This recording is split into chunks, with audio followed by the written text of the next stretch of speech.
Les étapes du cycle de vente vous sont familières.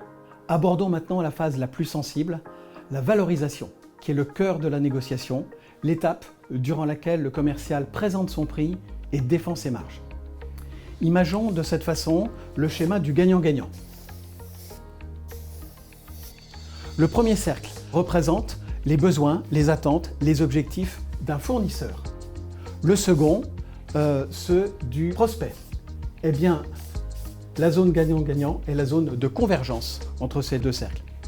Cependant, ce schéma est quelque peu idyllique, car au cours d'une négociation, il est tout à fait légitime qu'un prospect défende ses remises, pendant que le fournisseur, quant à lui, défend ses marges. C'est justement la phase où le gagnant-gagnant devient donnant-donnant. Alors cette notion de donnant-donnant nous conduit directement à celle de concession-contrepartie. Autrement dit, ne jamais donner sans recevoir. Mais dans quel ordre? La vie nous conduit souvent à donner d'abord pour espérer recevoir peut-être. Eh bien, la négociation nous enseigne exactement le contraire. En effet, si nous pratiquons les concessions d'abord et les contreparties ensuite, nous risquons de ne pas recevoir à hauteur de ce que l'on a donné. Exemple. Un prospect vous dit « Je veux bien traiter cette affaire avec vous, mais pas à ces conditions. Il me faut 5% de remise supplémentaire. » Si vous lui dites « Monsieur, je veux bien vous accorder cette remise, mais j'aimerais qu'en contrepartie, vous preniez 4 unités de plus. » Que va-t-il faire? Il a parfaitement entendu que vous pouvez accorder ces 5% et ne vous lâchera pas. Mais vous dira peut-être « 4 unités non, mais faisons chacun un pas l'un vers l'autre. Je veux bien prendre 2 unités de plus. » Que s'est-il passé? Vous avez accordé 100% des concessions et obtenu 50% des contreparties. Dommage. Il est donc préférable d'adopter une position sensiblement plus ferme. Monsieur, ce que vous me demandez est tout à fait impossible. En revanche, seriez-vous prêt à prendre 4 unités de plus?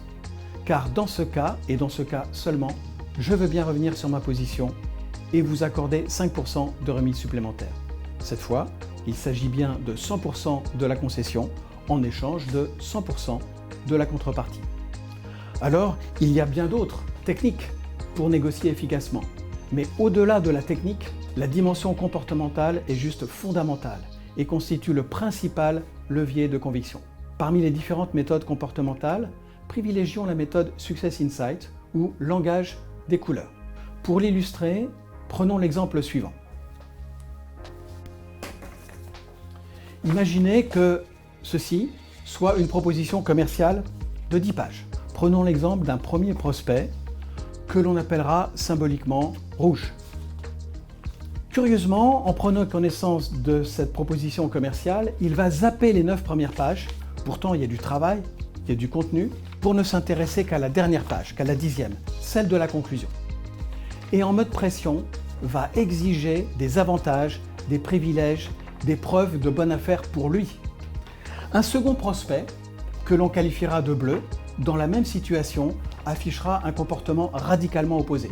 Lui ne s'intéressera qu'aux 9 premières pages et posera pléthore de questions, de détails, et arrivé à la dernière page, il ne la lira même pas, car c'est votre conclusion et pas la sienne.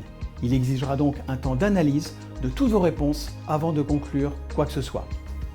Donc, un bon commercial doit en un premier temps repérer la typologie de son interlocuteur pour s'y adapter, car un comportement efficace pour l'un pourra s'avérer totalement calamiteux pour un autre.